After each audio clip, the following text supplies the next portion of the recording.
એક સમયે જંગલમાં એક ઝાડ પર એક ચકલી અને એક પક્ષી રહેતા હતા.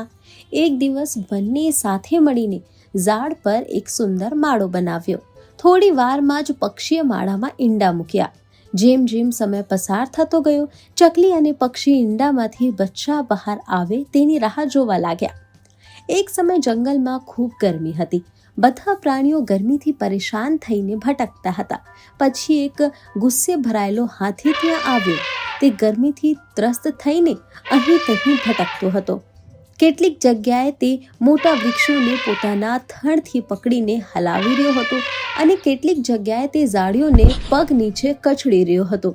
હાથી જોરથી રણશીંગડું વગાડી રહ્યો હતો અને તેનું વિકરાળ સ્વરૂપ જોઈને નાના પ્રાણીઓ ડરી ગયા હતા.